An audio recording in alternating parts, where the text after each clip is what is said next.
Sevilla, una isla en el Guadalquivir, una de las ciudades más importantes de Occidente, poblada desde tiempos remotos por todos los pueblos que han dejado su huella en la península ibérica. Capital diáfana, jardín de culturas y punto de encuentro entre dos mundos separados durante siglos por el gran océano. La Sevilla de hoy es como la Sevilla de siempre, moderna, dinámica, tradicional e innovadora. Pero también es secreta, misteriosa, sinuosa y profunda. A veces épica y otras tantas se esconde tras un velo mítico de intriga, plegada en un escenario de niebla y callejones. Por sus calles aún reverberan los ecos de tantas historias con un pie en la realidad y otro en el mito que han forjado la idiosincrasia del pueblo sevillano y de sus leyendas.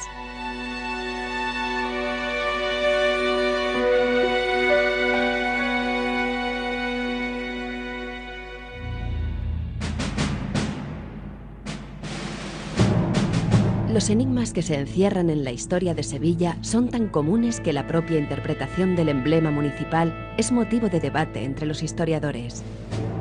Las diferentes versiones nos remontan a la propia conquista de la ciudad, o a lo crucial que fue su lealtad a la corona en distintas guerras dinásticas, o a la importancia que siempre ha tenido Sevilla para la Iglesia a lo largo de los siglos. Pues significa no me ha dejado. Es un jeroglífico formado por tres partes, no, madeja, do. Yo no estoy muy segura porque fue un rey, no me acuerdo de haberlo leído el número del rey. Que dijeron que Sevilla no lo habían dejado. Entonces le otorgó el lema de no madeja, porque lo que hay en medio de una madeja de hilo, no madeja, do. Eso es lo que yo desde pequeña así lo he escuchado en el colegio, pero no me acuerdo de qué rey era.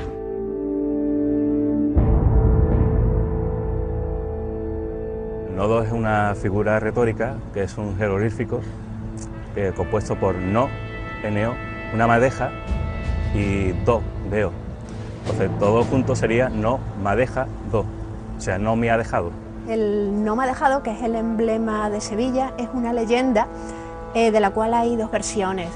Una contaría que el rey Fernando III, cuando fue a conquistar Sevilla en 1248, previamente le pidió ayuda a la Virgen.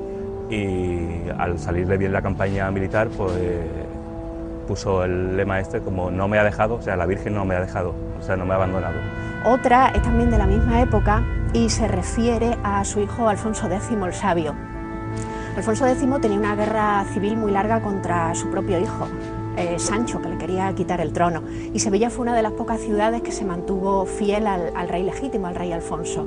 La leyenda más conocida y la que más, diríamos, más se agradece, la que más se quiere creer, es la leyenda que la vincula a Alfonso X el Sabio.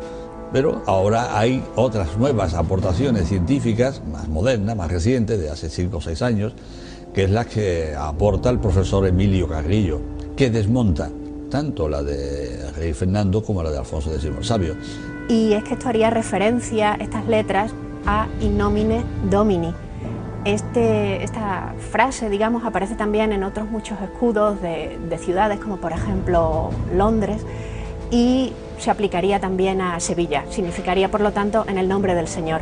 El símbolo que hay en el medio sería más bien un nudo gordiano se llama, según la tradición griega, y simbolizaría lo inquebrantable. Esto se añadiría más tarde, en el siglo XVI, y juntos pues formarían un jeroglífico que era muy del gusto de la época. Y esto habrá que, lógicamente, que aceptarlo o no aceptarlo, aunque nos cueste trabajo. En el siglo XI, Sevilla era capital de una taifa que ocupaba gran parte de la actual Andalucía y el Algarve. Bajo el reinado del rey Al-Mutamid, la ciudad experimentó un gran florecimiento social y cultural, atrayendo a numerosos poetas y científicos del mundo musulmán. Sin embargo, en lo político, Al-Ándalus se encontraba envuelta en guerras internas y en la defensa de sus fronteras ante la continua amenaza de conquista por parte de los reinos cristianos del norte de la península.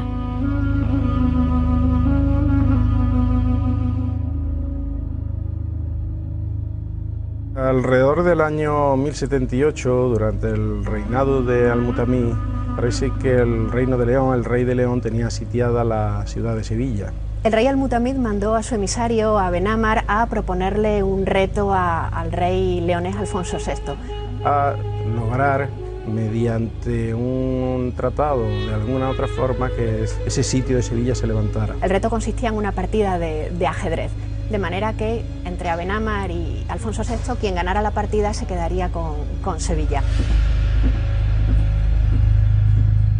La leyenda pues cuenta que realmente la partida la ganó el emisario del Mutamid, Abenamar, con lo cual el sitio de Sevilla se levantó y las tropas leonesas se retiraron. La historia nos dice una cosa un poco diferente, y es que Al-Mutamid, el rey musulmán de Sevilla, el rey Taifa, tenía que pagar un determinado vasallaje al reino de León. Una vez logrado este acuerdo, los soldados del reino de leoneses se retiraron. Así que de momento Sevilla continuó siendo una ciudad musulmana. Hay una leyenda, una historia muy curiosa sobre la reina de Sevilla, Itimá o Rumaiquilla, en que el rey y su amigo Abenamar paseaban, el rey poeta y su amigo Abenamar paseaban por la orilla del Guadalquivir y estaban elaborando un poema y no daban con la última estrofa, con el último verso, no lograban terminarlo. En ese momento una joven esclava que estaba lavando en la orilla del río acertó a componer, a terminar el poema. El rey quedó en ese mismo momento enamorado, se puede decir, de ella, la liberó, y no solamente la liberó, sino que se casó con ella y la hizo reina de Sevilla. Itimad echaba, parece ser, mucho de menos la nieve, que era más típica de la ciudad de Granada, y para consolarla el rey mandó plantar los jardines del Alcázar con un montón de almendros, de manera que en el mes de marzo esos almendros florecieron y ella pudo tener la nieve que tanto echaba de menos de su ciudad de origen.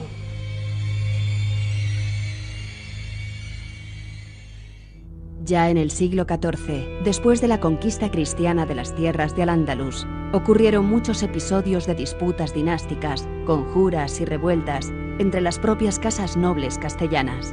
Los Guzmán, que eran señores de una gran parte de Andalucía y el Algarve, estaban enfrentados a los reyes de Castilla en la época del rey Pedro I, al que unos llamaban el Justiciero y otros simplemente el Cruel.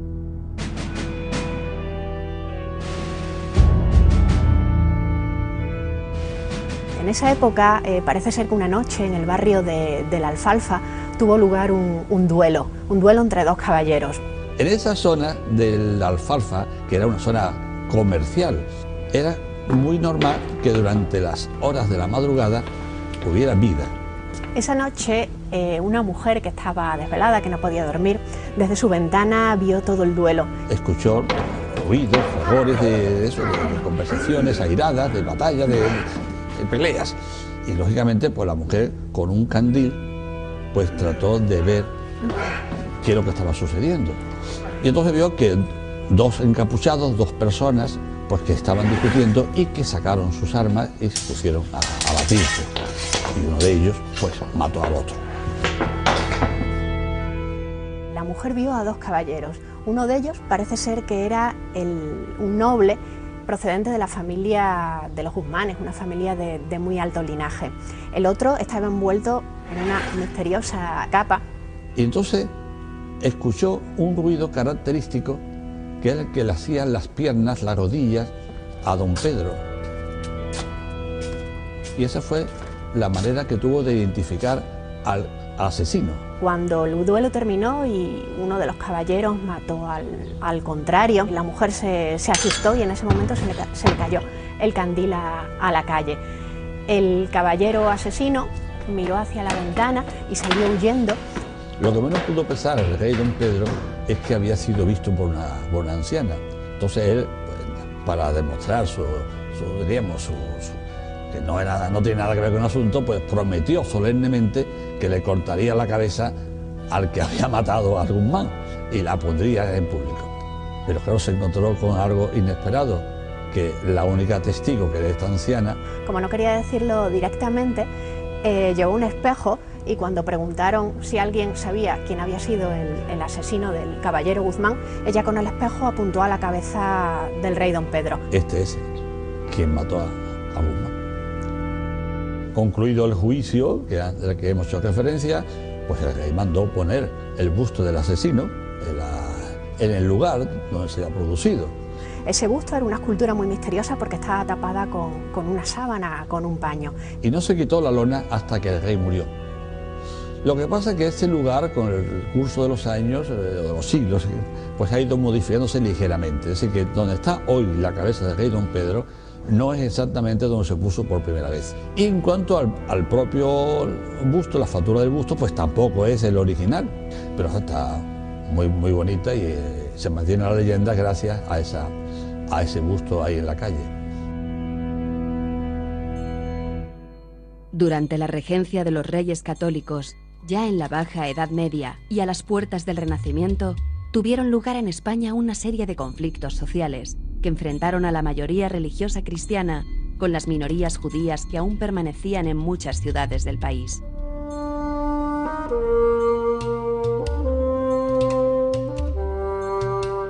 Estamos en 1481 y la comunidad judía de Sevilla, los judíos sevillanos, no viven.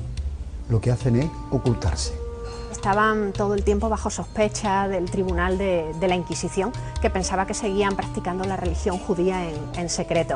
Por lo tanto, no hay vida de la comunidad judía en Sevilla en 1481. Lo que hay es una vida subterránea, una vida clandestina, una vida oculta. Diego Susón era un influyente judío converso de Sevilla. Y él tiene una hermosísima hija, por todo el mundo comentado, la bella Susona, o la hermosa o la fermosa Susona. La leyenda de la bella Susona tiene dos conceptos clave, el del rencor y el remordimiento. La bella Susona, una noche, en su casa, en el barrio de la Judería, escucha a su padre reunirse con 7 u 8 conjurados y plantear toda la estrategia de qué van a hacer, cuándo se va a producir el alzamiento, de quién esperan ayuda. Susona, su hija, tenía un amante cristiano y al oír todo el plan del complot de su padre, decidió delatarlos a su amante. El rencor de no asumir su propia identidad y la relación de amante que mantiene con el cristiano provoca que esa misma noche se escape de la casa y le relate y le cuente a su amante todo lo que va a suceder. El amante va al alguacil, va a la Inquisición. A consecuencia, Diego Susón fue detenido y posteriormente juzgado y ajusticiado. De hecho, lo quemaron en la hoguera, en la zona de la actual Tablada. Es rencor por no asumir la identidad y es remordimiento porque al cabo del tiempo, cuando ve que su padre, los amigos de su padre, mueren quemados, ella decide entrar, esa es la leyenda, en un convento. Y mandó que cuando ella muriera le cortaran la cabeza y las pusieran justo a la entrada de su antigua casa, encima de la puerta.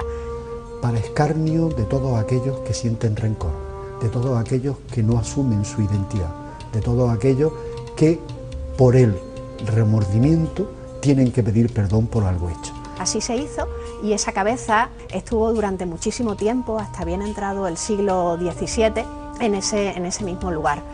Hoy ya la casa no existe, pero esa calle se llamó durante mucho tiempo Calle de la Muerte y actualmente se llama Calle Susona, haciendo referencia a esta leyenda.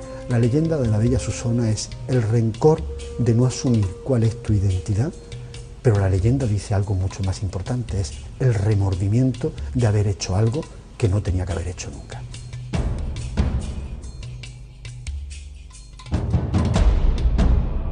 El esplendor sevillano del siglo de oro escondía una profunda fragmentación social, ya que mientras los comerciantes y la corte amasaban grandes fortunas traídas de América, en las calles afloraba la mendicidad.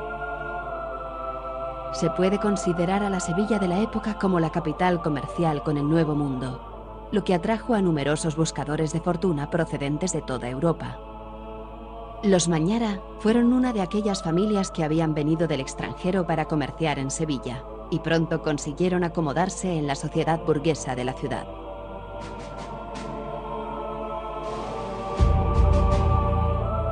A través de la música y de la literatura, Sevilla ha dado al mundo dos personajes de leyenda, Don Juan y Carmen.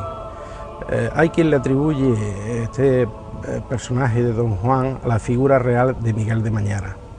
En principio parece que esto no fue así, por cuanto Tirso de Molinas, cuando escribió El Poblador de Sevilla, lo hizo años antes de la existencia real de Miguel de Mañara.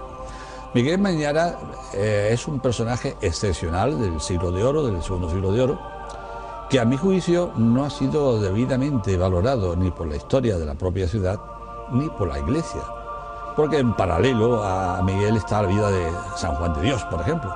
Pero la obra de Miguel Mañara con la Hermandad de la Santa Caridad y su hospital de siglos es una prueba fehaciente de su santidad.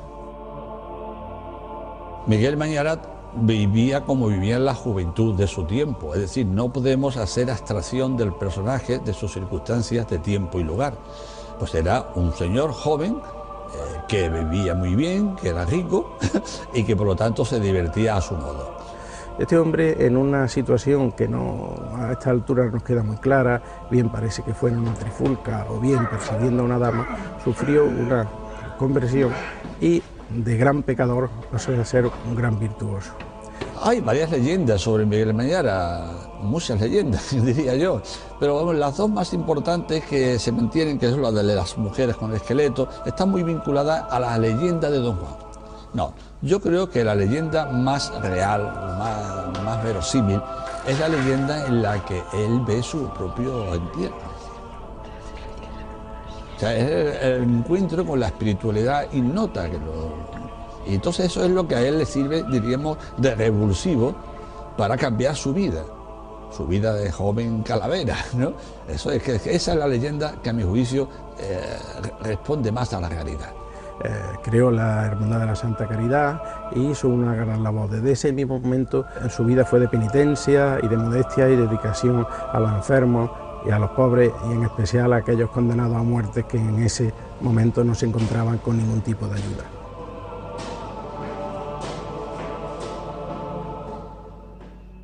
El siglo XVII supuso el comienzo del declive comercial, no solo en la ciudad, sino en el país entero. El mayor arrabal sevillano era el barrio de Triana, que por aquel entonces contaba con una población importante de personas de raza gitana, presentes en la sociedad española desde 2 siglos antes. Era también una época de fervor religioso, contagiado por la Contrarreforma católica, y de este sentimiento nació la creación de numerosas hermandades y cofradías en la ciudad.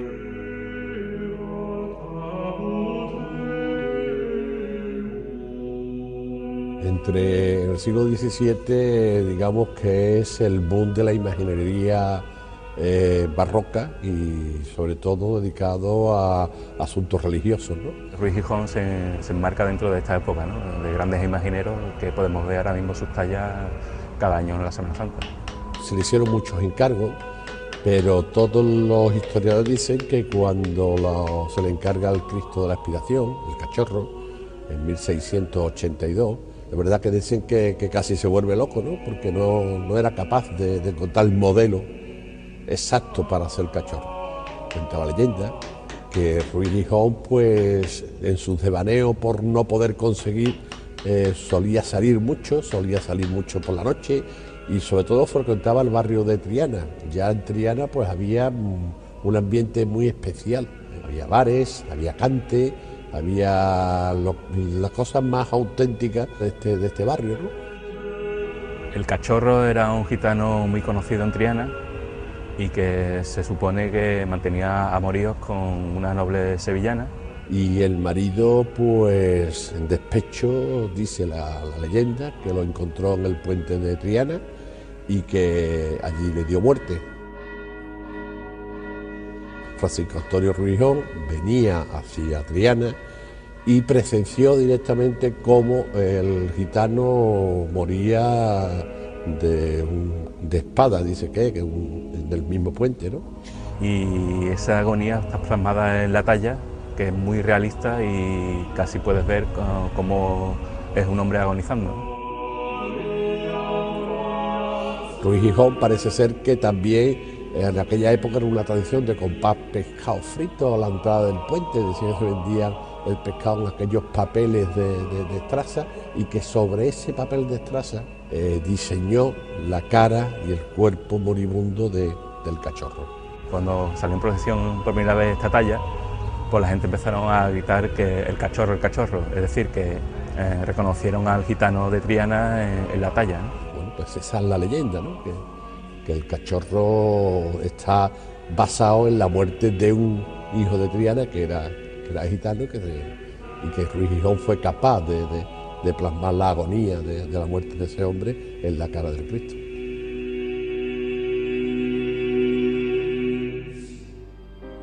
Sevilla tiene tantas leyendas como por ejemplo la del hombre de piedra, que es preciosa, o incluso el propio origen de la calle Sierpes.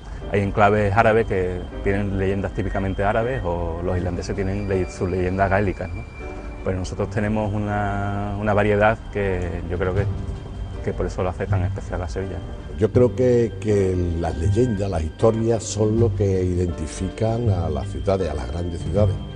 Sevilla es una ciudad tan milenaria, con tantos años de vida, que es normal que haya habido muchísimos hechos puntuales que después a lo largo de la historia se hayan ido contando de diferentes maneras. Las leyendas son el lugar donde anida la memoria. Lo que la historia no cuenta, las leyendas permiten contarlo. Muchas culturas han pasado por aquí. Eso da lugar pues a un entorno y a una riqueza cultural grandísima. Sus realidades, sus ficciones se mezclan y nos dan esas historias que a veces las tomamos como realidad, a veces las tomamos como falsas, pero que en definitiva suponen unas leyendas, muchas de ellas bellísimas, y que suponen algo ya incorporado a lo que es el armazón histórico y espiritual de la ciudad. Las leyendas sevillanas son parte sustancial de su propia idiosincrasia y de la propia historia de la ciudad.